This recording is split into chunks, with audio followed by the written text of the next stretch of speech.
ராஜ்யத்துக்குள்ள வந்தா பற்றாக்குறை பட்ஜெட்டே கிடையாது. என்னைக்கு இயேசுவை ஆண்டவராக ஏற்றுக்கொண்டீர்களோ அன்னைக்கு நீங்க ஆசாரியர்களும் ராஜாக்களுமா இருக்கிறீர்கள். ஆமென். எல்லா நன்மைகளையும் நீங்கள் சுதந்திரிப்பீர்கள். உங்களுக்கு விளங்குதா நான் சொல்றது? இப்ப ஆண்டவருடைய சிந்தனை எப்படி? 4ஆம் தலைமுறை. அப்ப உடன்படிக்கையில வரும் பொழுது அவர் நினைக்கிறார், உங்க சந்ததி, உங்க சந்ததி, அதுக்கு பின்னாடி சந்ததி, அதுக்கு பின்னாடி 4 தலைமுறையிலையும் நீங்க நல்லா இருப்பீங்க. அப்படி எப்படிங்க நல்லா இருப்பீங்க? இப்பெல்லாம் நம்ம பிள்ளைங்களை பேக்கிறப்ப சொல்றாங்க, பொம்பளை பிள்ளையா இது அடுத்த வீட்டுக்கு போயிடும்.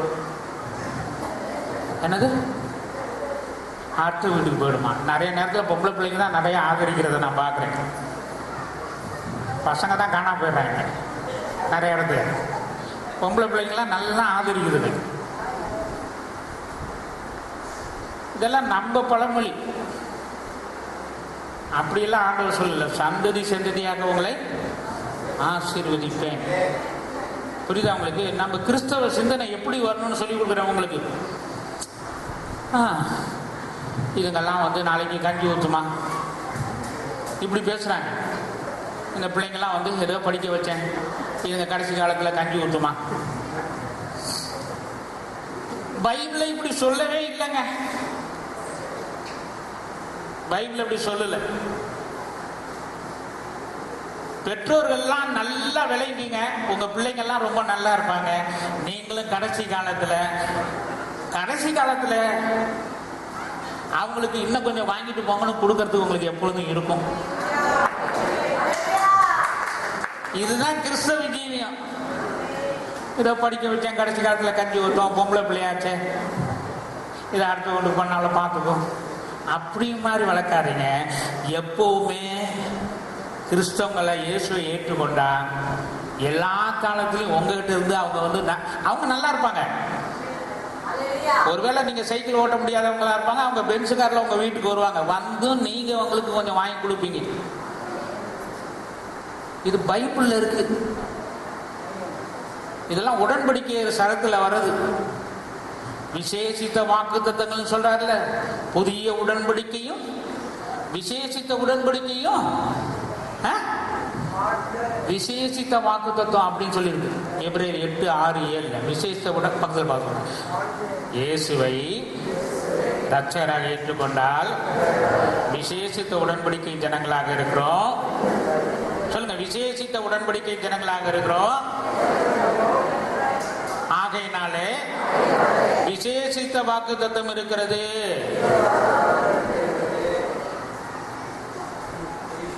அது என்ன உடன்படிக்கை? இந்த விசேஷ வாக்குத்தத்தத்தில் ஒன்று சொல்றேன் பாருங்க. 2 கொரிந்தியர் 12ஆம் அதிகாரம் 14ஆம் வசனம். இதோ உங்களிடத்திற்கு 3ஆம் தரம் வர ஆயத்தமாய் இருக்கிறேன். இதோ உங்களிடத்தில் 3ஆம் தர வர ஆயத்தமாய் இருக்கிறேன். நான் உங்களை வருத்தப்படுத்துவதில்லை. நான் உங்களுடையதே அல்ல. இங்கிலீஷ் பைபிள்ல, ஆம்பிளிஃபைட் பைபிள்ல நான் உங்களுடையது அல்லங்கிறது இல்ல, உங்களுடைய பணத்தை அல்ல அப்படின்னு போட்டுருக்கு. என்னங்க, நம்ம மக வீட்டுக்கு போறோம், மருமக வீட்டுக்கு போறோம், அவங்க பணத்தை அல்ல. சொல்லுங்க, அவங்க பணத்தை அல்ல, உங்களுடையது அல்ல. உங்களையே தேடுகிறேன். என்னங்க, உங்களையே தேடுகிறேன். என்னங்க, உங்களையே தேடுகிறேன். உங்களையே தேடுகிறேன். பிள்ளைங்க கிட்ட என்ன பொருள் இருக்கும், என்ன காசு இருக்கும், அப்படி போறதே கிடையாது கிறிஸ்தவங்க. அவங்க நல்லா இருக்காங்களா, அவங்களோட சந்தோஷமா இருக்கோமா, அவங்களோட மகிழ்ச்சியா இருக்கிறோமா அப்படின்னு. மாமியார் போன் அடிச்ச உடனே டைம் இல்லை, நான் வெளியே போறேன், நீங்க வந்துடாதீங்கன்னு சொல்ற மாதிரி இல்லை. யார் நம்ம வீட்டுக்கு வந்தா சந்தோஷம், நம்ம வீட்டுக்கு வந்தா சொல்லுங்க, நம்ம வீட்டுக்கு வந்தா சந்தோஷம். கொடுக்க எப்பொழுதும் என்னிடத்துல இருக்கிறது. நான் அப்படி கன்ஃபெஷன் பண்ணேன், சொல்லுங்கள் சொல்லுங்க, கொடுக்கும்படியாக எப்பொழுதும் என்னிடத்துல இருக்கிறது அப்படின்னு. சில நேரத்தில் தேடி எடுத்து ஒரு 1000 ரூபாய் ஒருத்தருக்கு போய் கொடுத்துட்டு வருவேன். கொடுத்த உடனே தான் அப்புறம் வரதை பார்த்துக்க. நிறைய கொடுக்கும்படியாக இப்பொழுது நம்ம இடத்துல இருக்கிறது. ஆமென். இப்ப வாசிங்க பவுல் சொல்றது. பெற்றாருக்கு பிள்ளைகள் அல்ல. என்னங்க? பெற்றாருக்கு பிள்ளைகள் அல்ல. ஹலோ ஹலோ ஹலோ, என்ன என்ன இது சொல்லுங்க. ஒண்ணு நான் சொல்றேன், இந்த வசனம் நீ ஞாபகமா இருக்கணுங்கிறதுக்காக சொல்றேன். பெற்றோர்லாம் இதை எழுதி வச்சிங்க. 2 கொரிந்தியர் சொல்லுங்க. 2 கொரிந்தியர் 12ஆம் அதிகாரம் 14ஆம் வசனம் சொல்லுங்க. 2 கொரிந்தியர் 12ஆம் அதிகாரம் 14ஆம் வசனம். இதை மறக்கக்கூடாது, அதுக்காக தான் 3 தடவை சொல்லியிருக்கேன் உங்களுக்கு. இப்ப வாசிங்க. பெற்றோர்கள் அல்ல. பெற்றாருக்கு பிள்ளைகள் அல்ல. பெற்றாருக்கு பிள்ளைகள் அல்ல. பிள்ளைகள் அல்ல. பிள்ளைகளுக்கு பெற்றார்களே. பிள்ளைகளுக்கு பெற்றார்களே பொக்கிஷங்களை சேர்த்து வைக்க வேண்டும். ஆமென். விளக்குதா உங்களுக்கு? ஹலோ, புரிஞ்சுதா? நிறைய பேர் சொல்லுவாங்க, பாருங்க இவனை படிக்க வச்சேன், அதை வாங்கி கொடுத்தேன், இதை வாங்கி கொடுத்தேன், ஒண்ணுமே கவனிக்க மாட்டேங்கிறான், பொண்டாட்டி பின்னாடியே போயிட்டான். அதுக்குதானே கல்யாணம் பண்ணி கொடுத்தோம். கொடுக்கும்படியாக. பெற்றாருக்கு பிள்ளைகள் அல்ல. பிள்ளைகளுக்கு பெற்றார்களே பொக்கிஷங்களை சேர்த்து வைக்க வேண்டும். அப்ப எந்த சூழ்நிலையில் நீங்க குறைவுபட்டவர்களா இருக்க மாட்டீங்க. ஆமென். இதுதான் கிறிஸ்தவ பெற்றோர்களுக்கு தேவன் கொடுத்திருக்கிற வாக்கு தத்தங்க. விளக்குதா அவங்களுக்கு? அப்ப பெற்றோர்களுக்கு போறப்ப நாம அவங்ககிட்ட இருக்க பணத்தை தேடி போறதில்ல, கொடுக்கும்படியாக தேவன் எப்பொழுதும் உங்களை வைத்திருப்பார். ஆமென். இதெல்லாம் விசேஷித்த உடன்படிக்கையில வர வாக்கு தத்துவம். விளங்குதா உங்களுக்கு? சொல்றேன் நான். வாசிங்க. நீதிமொழிகள் 13ஆம் அதிகாரம் 22ஆம் வசனம். வேக வேகமா. நல்லவன் தன் பிள்ளைகளின் பிள்ளைகளுக்கு என்ன? நல்லவன் தன் பிள்ளைகளின் பிள்ளைகளுக்கு சுதந்திரம் வைத்து போகிறான். என்னங்க? சுதந்திரம் வைத்து போகிறான். என்ன வைத்து போகிறான்? சுதந்திரம் வைத்து போகிறான். ஒரு டெபினேஷன். நல்லவன்னா என்ன அர்த்தம்? பேர பிள்ளைங்க இது எங்க தாத்தா வாங்கி வச்சதாக்கும் அப்படின்னு சொல்லணும். ஏதோ பெத்து போட்டேன், ஏதோ ஆட்டோ வாட்டி பொழைச்சுக்கடா, ஏதோ படிக்க வச்சுட்டேன், நீ ஆச்சு உன் குடும்பம் ஆச்சு, என்னை தொந்தரவு பண்ணாதரா. நான்லாம் அப்படிதான் கேட்டு வளர்ந்தேன். பைபிளை படித்த பிறகுதான் ஆகா இது வித்தியாசமா இருக்குது, உலகம் சொல்ற மாதிரி சொல்லல, தேவன் நம்மை அப்படி ஆசீர்வதிக்க விரும்புகிறார். இப்ப மனசுல மாற்றம் வருதா இல்லையா? சொல்லுங்க. புதிய உடன்படிக்கையில இருக்கா இல்லையா? புதிய உடன்படிக்கையில பாதுகாப்பு இருக்கிறது. புதிய உடன்படிக்கையில சந்ததி சந்ததியாக ஆசீர்வதிப்பீங்க. ஒருவராவது உங்க குடும்பத்தில் ரட்சிக்கப்படாமல் போவதே இல்லை. இதெல்லாம் உங்களுடையது. அக்ரிமெண்ட் போட்டு எழுதியாச்சு, கோர்ட்ல இது உன் சொத்துன்னு சொல்லியாச்சு. உள்ள பிசாசு இருந்தானா கதவை திறந்து அரைஞ்சி வெளியே அனுப்பணும். நான் விளங்குற மாதிரி பேசுறேன். புரியுதா அவங்களுக்கு? தரித்திரம் அவங்க மேல இருக்கக்கூடாது, போராட்டம் அவங்க குடும்பத்தில் இருக்கக்கூடாது. நாங்கள் தேவ குடும்பம், தேவ பிள்ளைகளாக இருக்கிறோம், அப்படி உரிமை பாராட்ட வேண்டும். அப்படி உரிமை. இதெல்லாம் புதிய உடன்படிக்கை, விசேஷித்த வாக்கு தத்துவம். என்ன வாக்கு தத்துவங்க? விசேஷித்த வாக்கு தத்துவம். இதெல்லாம் நாம யாரு அப்படின்ற அடிப்படையில் இல்ல, தேவன் யார் என்ற அன்பின் அடிப்படையில் நமக்கு கொடுக்கப்பட்டிருக்கிறது. ஆமென். நாம தேவனுடைய பிள்ளைகளா இருக்கிறதுனால இதெல்லாம் நம்முடைய சொத்தா இருக்கு. அப்ப ஆபிரகாமுக்கு ஆண்டவர் உடன்படிக்கை பண்ணும் பொழுது, விருத்த சேதம் பண்ணும் பொழுது, உன் சந்ததியானது இப்படி ஆசீர்வதிக்கப்படுங்கிறார். இப்படி ஒரு உடன்படிக்கை பண்ணும் பொழுது சந்ததி பாதுகாக்கப்படுது. சந்ததி சந்ததி என்ன பண்ணுது? பாதுகாக்கப்படுது. அதனாலதான் கர்த்தருடைய வார்த்தையில தாவீது ஆட்சிக்கு வந்த உடனே மோவி போசத்துன்னு ஒருத்தன் இருப்பான். 2 சாமுவேல் 9ஆம் அதிகாரத்தில் 1ஆம் வசனத்தை வாசிக்கும். யோனத்தான் நிமித்தம் யோனத்தான் நிமித்தம் என்னால் தயவு பெறத்தக்கவன் என்னால் பயன்படுத்தத்தக்கவன் தயவு பெறத்தக்கவன் தயவு பெறத்தக்கவன் எவனாவது சவுலின் வீட்டாரில் இன்னும் சவுலின் வீட்டாரில் இன்னும் மீதியா இருக்கிறவன் உண்டோ என்று மீதியா இருக்கிறான் என்று மீதியா இருக்கிறவன் உண்டோ என்று தாவீது கேட்டான். இப்ப தாவீதுக்கும் யோனத்தானுக்கும் உடன்படிக்கை இருந்ததுனால ஒருத்தன் மோவி போசத்துன்னு ஒருத்தர் இருந்தான், அவனை காப்பாத்துறாங்க. தாவீது ஆட்சிக்கு வந்த உடனேயே கீழே இருந்தவங்கெல்லாம் தாவீது குடும்பத்துல எவன் இருக்கிறான்னு பார்த்து அவனெல்லாம் வெட்ட ஆரம்பிச்சாங்க. அதுல ஒருத்தன் தப்பி ஓடுற நேரத்தில் கால் விழுந்து பிடிச்சிட்டான். எல்லாரும் என்ன நினைச்சுக்கிட்டாங்க, மோவி போசத்தை போயிட்டு தாவீது வந்துட்டான், ஒருத்தரையும் விட மாட்டான், எல்லாத்தையும் கொன்னுடுவான், ஓடி ஒளிஞ்சிக்கலாம், லோதிபாரன்ற இடத்துல போய் ஓடி ஒளிஞ்சிக்கலான்னு ஓடுற நேரத்தில் கால் உடஞ்சி ஓடிட்டான். தாவீதை பற்றி தவறான உடன்படிக்கை யாருக்குமே தெரியல. யோனத்தானுக்கும் தாவீதுக்கு நடந்த உடன்படிக்கை தெரியாதனால காலை உடைச்சிக்கிட்டு இருக்கான். நிறைய கிறிஸ்தவங்க பிதாவாகிய தேவன் குமாரனாகிய தேவியனை அனுப்பி பாவத்தை சரி பண்ண பிறகு ரத்த உடன்படிக்கை வந்த நமக்கு உள்ள ஆசீர்வாதங்களை தெரியாதனால கர்த்தர் காலை உடைப்பாரு, கையை உடைப்பாரு, கண்ணை புடுங்குவாரு.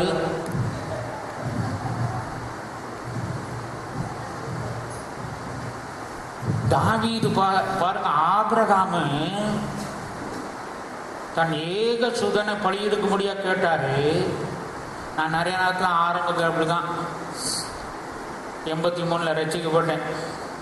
வந்து கேட்குற பிரசங்கெல்லாம் பாருங்க, கர்த்தருக்கு பிரியமானதை அப்படியே எடுத்துருவாருங்கன்றாங்க. அதுக்கு என்ன சொல்லுவாங்க தெரியுமா? ஆபிரகாம் வந்து ஈசாக்க பலி கொடுக்க கேட்டார் இல்ல, உனக்கு எது பிரியமா இருக்குதோ அதை உன் கண்ணை விட்டு எடுத்துட்டு போயிடுவார் ஆண்டவர். இப்படியே தான் பிரசங்கம் பண்ணி நானும் ரொம்ப நாள் கேட்டேன். 14 வருஷம் அப்படி கேட்டுருக்கேன் பிரசங்கம். எனக்குமே ஜெபம் பண்றது கொஞ்சம் பயமாவே இருக்கும். ஏதாவது ஒன்று விருப்பமா இருக்கிறத எடுத்துட்டு போயிடுவார் ஆண்டவர் அப்படின்ற எண்ணமே எனக்கு ரொம்ப நாள் இருந்தது. பாருங்க, நான் ஒரு புதுசா கார் வாங்கினேன், கர்த்தர் கேட்டாரு, அதை கொடுத்துட்டேன் அப்படிமா.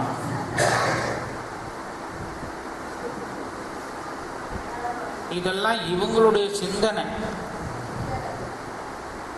ஆண்டவர் வந்து ஈசாக்க கேட்டது என்ன தெரியுமா அர்த்தம்? பாவனையாக. பாருங்க 22ஆம் வசனம் வாசிங்க, ஆதியாகமம். அப்பதான் அது விளங்கும். அப்பொழுது அவர் உன் புத்திரனும், அப்பொழுது ஆபிரகாம் புத்திரனும், உன் ஏகசுதனும், உன் நேசகுமாரனுமாகிய ஈசாக்கை நீர் இப்பொழுது அழைத்துக் கொண்டு மோரியா தேசத்துக்கு போய் அங்கே நான் உனக்கு குறித்த மலைகளே ஒன்றின் மேல் அவனை தகன பலியாக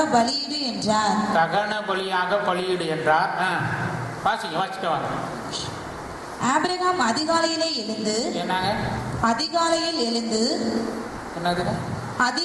எழுந்து ஆண்டவர் சொல்லிட்டாரு. கொஞ்சம் தூங்கினா மனசு மாறுவாரான்னு கூட அவன் நினைக்கல. அதிகாலையில எழுந்து தன் கழுதையின் மேல் சேணம் கட்டி தன் வேலைக்காரர்கள் 2 பேரையும் தன் குமாரன் ஈசாக்கையும் கூட்டிக் கொண்டு தகன பலிக்கு கட்டைகளையும் பிளந்து கொண்டு தேவன் தனக்கு குறித்த இடத்திற்கு புறப்பட்டு போனான். 3ஆம் நாளில் ஆபிரகாம் தன் கண்களை ஏறெடுத்து பார்த்து, எத்தனை நாளுங்க? 3ஆம் நாளில் 3 நாள் ஆகுது. வாசிங்க. தன் கண்களை ஏறெடுத்து பார்த்து தூரத்திலே அந்த இடத்தை கண்டான். அப்பொழுது ஆபிரகாம் தன் வேலைக்காரனை நோக்கி நீங்கள் கழுதையை நிறுத்தி இங்கே காத்திருங்கள், கழுதையை வைத்து இங்கே காத்திருங்கள், நானும் பிள்ளையாண்டானும். இந்த இடத்தை நோட் பண்ணிங்க. நானும் பிள்ளையாண்டானும் அபிடம் மட்டும் போய் தொழுது கொண்டு உங்களிடத்திற்கு திரும்பி வருவோம் என்றார். நான் மாத்திரம் வருவேன், பிள்ளைய சாவடிச்சுட்டு வருவேன்னு சொன்னாங்க. திரும்பி வருவோம் என்றார். என்ன அர்த்தம்? ஆண்டவர் சொன்ன உடனேயே இவனுக்கு ஒரு தரிசனத்தை காமிச்சிருக்கிறாரு. போற மாதிரி போயிட்டு எப்படி திரும்பி வருவேன்னு. எதுக்குன்னா உன் பிள்ளைய தரிசனம் கொடு. அதை ஆண்டவர் சொல்றார். புதிய ஏற்பாட்டில் வரும்பொழுதுதான் கலாத்தியர் 3ஆம் அதிகாரத்துல மரத்திலே தூக்கப்பட்டவன் எவனும் சபிக்கப்பட்டவன் என்று எழுதியிருக்கபடி கிறிஸ்து நம்முடைய சாபமாகி நியாயப்பிரமாணத்தின் சாபத்திற்கு நம்மை நீங்களாக்கி மீட்டுக் கொண்டார். அடுத்து 14. ஆபிரகாமுக்கு உண்டான ஆசீர்வாதம் கிறிஸ்து இயேசுவினால் ஆபிரகாமுக்கு உண்டான ஆசீர்வாதம் எல்லாத்தையுமே தேவன் சொல்லியிருக்கணும். ஆபிரகாமுக்கு உடன்படிக்கை பண்ணுனா நான் உன்கிட்ட ஒண்ணுமே மறைக்க மாட்டேன்றார். கரெக்டா? அப்படிதான் சொல்றாரு கர்த்தர். நண்பனா ஆதியாகமம் 18:17 வாச்சான், ஆபிரகாமுக்கு நான் செய்ய போகிறதை மறைப்பேனோ? அப்படிதான் ஆதியாகமம் 18:17 சொல்றாரு. அப்பொழுது கர்த்தர் பெரிய பலத்த ஜாதியாவதிலும் இல்ல இங்க வாசிங்க. நீங்க எவ்வளவு கலாத்தியர் 3ஆம் அதிகாரத்துல 14 வாசிங்க.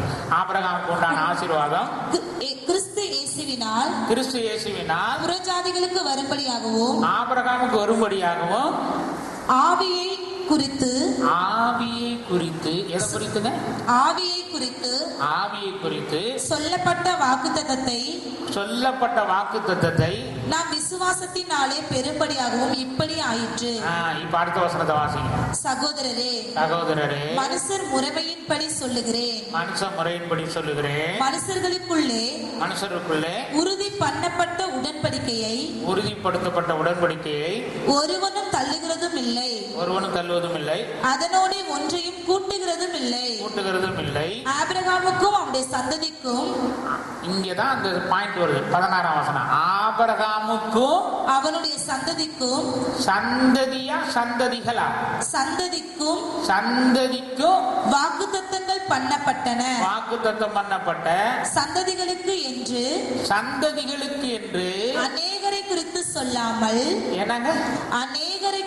சொல்லாமல் ஆபிரகாமுக்கு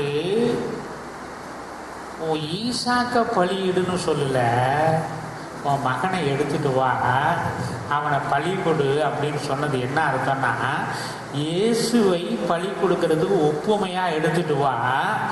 நீதான் இயேசு கிறிஸ்து ஆபிரகாமுடைய சந்ததியில வந்தார்.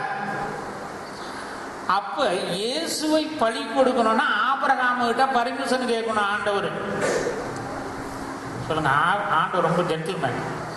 நீங்க கேட்காம ஒன்றும் செய்ய மாட்டார்.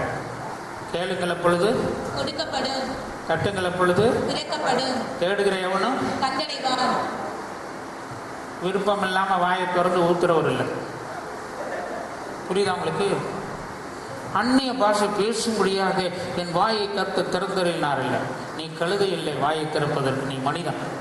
வாயை திறந்து பேசினால் அந்நிய பாஷை வரும். ஆமென். நான் சொல்றது விளங்குதா? சில நேரத்துல எல்லாம் வசனத்தை மாத்தி பேசிட்டு இருக்கான். அவன் சந்ததிக்கு என்று சொன்னது இந்த இயேசுவை குறித்து சொல்லி இருக்கிறது என்று இதுல எழுதியிருக்கிறது. உன் சந்ததிக்கு என்று ஒருவனை குறித்து சொல்லி இருக்கிறாரே, அந்த சந்ததி கிறிஸ்துவே. ஆபிரகாமுக்கு ஈசாக்க பலியிடுன்னு சொன்னப்ப அவன் இயேசுவை பார்த்தான்.